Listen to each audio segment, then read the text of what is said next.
All right, you see what it is in the agenda. Go ahead and write that down. Pause the screen. You know Mr. Farr is moving forward. Let's go. It's Tuesday, September 12th. We gotta make that happen. Let's go. Pause the screen if you need it. Peace. All right. So turn to this section in your notebook. Again, turn to this page on your notebook. Keep calm and try again. So we tried this before, didn't work out. So turn to this page. It's over there, page number 11 over there. Into your scientific notebook and try to fill it out. You might want to use your journal. Your journal might help you out in trying to get this figured out. So again, pause the screen, and then I'll be right back for you. Come on, try and get it filled out. Now, if you were able to fill out the first and second like tiers here, the first and second tiers right here, if you were able to fill out both of those, then you really got a good standing of what's going on. But if you didn't, then that means, hey, I got to study and I need to do some review. So Newton's third law of motion states, and this should have came straight out of your notes, for every action force, there is an equal and opposite reaction force. Again, that should have come straight out your notes, like straight out of your notes. All right. And then how you read this is forces always act on, act in, or are measured by. So forces always act on, right? How do they act on? They act on objects, okay? So again, forces act on objects. Forces always act in, and we call this pairs. So that's just saying like this: for every action force, there's an equal and opposite reaction force. So there's two forces, so they act in pairs, and then are measured by, technically it's measured by, I think it's squared, or not squared, force meters. But the way that we have been doing it is in Newton. So that's the answer I'm going to look for. Again, it's in Newtons. So for every action force, there is an equal and opposite reaction force. Forces always act on objects, act in pairs, and are measured by Newtons, okay? Or force, I think it's force meters. But again, I'm going to accept the answer of Newtons because that's the way that we have been explaining it and talking about it and going over it and measuring it in class. All right? So again, if you know all of these things here and there, then that means you've got a good sitting. If not, I would definitely tell you review some of the video lessons and just review through your notes, okay? All right, cool. Now, we are having a quiz. I did not mention that on yesterday's video, but there will be a quiz on Friday. And if you look down below, I've already put the quiz review. So quiz number 1 review.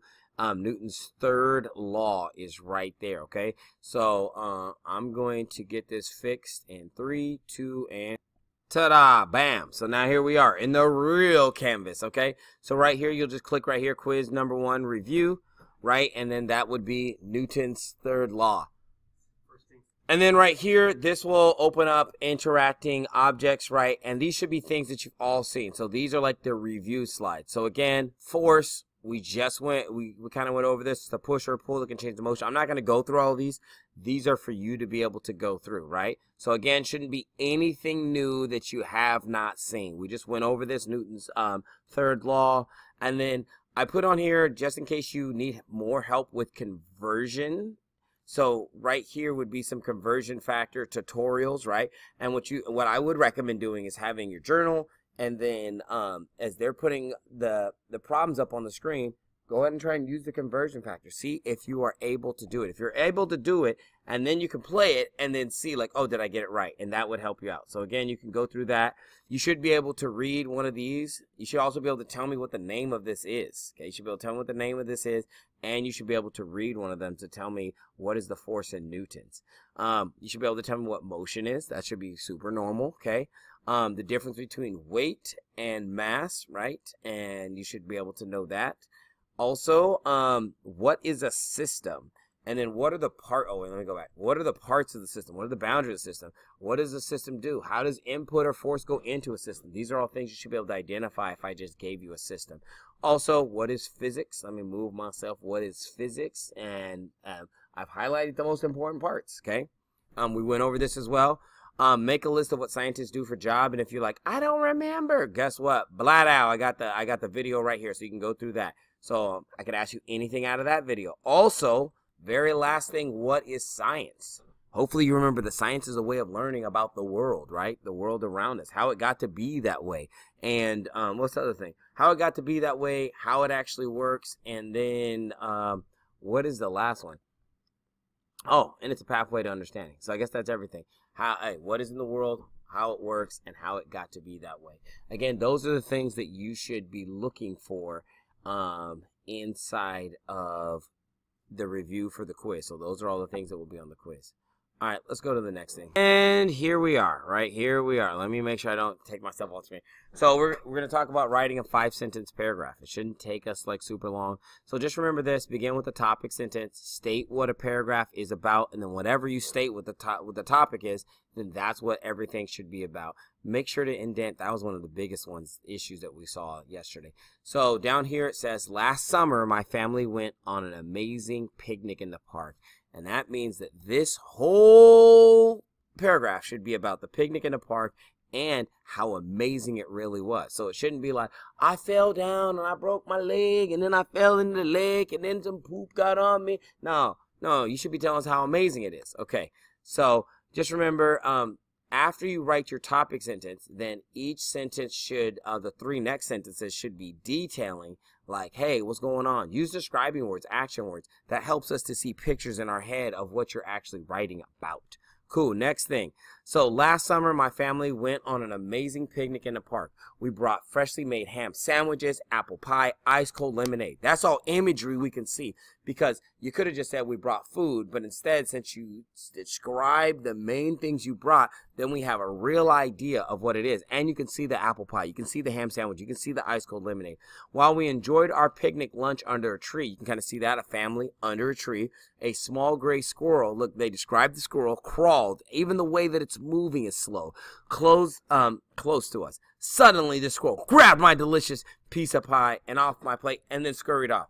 Now, you can see all that imagery because they said how the squirrel was moving, what color it was, what it actually did, what did it actually grab, and it grabbed some of that apple pie. You're like, what? Give me that back.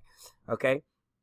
Only thing is they didn't really tell us how it concluded. So, they need that ending sentence. So restate your topic, keep it interesting, and then make some sort of closing sentence that kind of closes up to let the reader know it's the end of the paragraph. So if you go back here, then it says, we couldn't believe this hungry squirrel had invited himself to our family picnic, right? Kind of like the end, right? So like kind of like the end of the story. So make sure that you restate kind of what it is that's got going on. Now, a couple of things I'll just say in general. Hold on. Things I saw were cuz, C-U-S. I always also saw cuz, C-U-Z. No, the word is because. I didn't put this on here, but someone else had aight. No, the word is all right. Okay, not aight. Now, you might say it all aight, but you need to type the word all right. So, now okay is really supposed to be okay, but just use the word okay, A-Y, okay? And then versus than, let's just talk about that for a second. Remember, then is about time. Like, I'm going to go to Miss Ortega's class first, then I'm going to go to Mr. Farr's class. That's about timing and when you're going to go. Than is about comparison. I'd rather be in Miss Ortega's class than Mr. Farr's class. So than is about comparison. So that's kind of like that greater than, less than. Remember we used to use that, the alligator eating? So again, that's about comparison. Then is about time. That was another issue I saw. And I guess I'm going to have to finish recording this during lunch.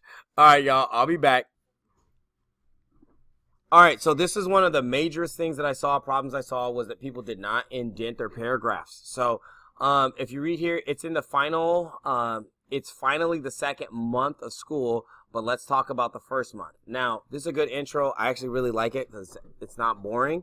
But then the 1st month of school was okay for me, right, and others, and then they go on. This is kind of a long sentence. I might try and figure out how to cut that in half. But then in this 3rd sentence, they say it didn't go so well. So then I'm like, was it okay or it didn't go so well? And then later they really say they're really liking school, so I'm not really sure how they're feeling. Up here you should have said something, maybe school's been up and down, has some good and bad, maybe something like that, and that would be more in line. But whatever you say, your topic sentence should be in line with everything else that you say going forward, okay? All right, cool. So I have left comments on your guys' paragraphs that look like this. You're gonna have to go in there and like try and fix those and address some of those issues. Now I'm gonna go here. This says my first mouth, and again, it should be month, and that wasn't caught because we didn't reread our actual paragraph before. So also, you see the lack of indentation. Also, the other problem, big problem with this is they didn't capitalize their I's. Those are all proper nouns. And then also, they only have one period for a whole paragraph, which is crazy, right? So that's just things you got to be looking for. Where can I put sentence stops? Because I kept putting and continuing on sentences that really probably should be periods, right? Thank you very much. People are on here while I'm trying to record a lesson. I'm like, geez, Louise. Okay, let's go. I think that's actually it. So make sure that you go to this assignment where you're going to have to go, and people are having a problem with this. Go to Canvas, click on grades, first month of school, and then view the feedback. So again, you got to go into the grades, which is right over here. See grades, and then you'll go to first month of school, and then of course you'll view the feedback. Now you know what? So just make sure you go there, then you can see everything, and then you need to open up your Google Doc, make the changes, reread your whole thing, whether you have any corrections or not, and then submit that document. And that's all you have to do for today. All right, y'all. Peace.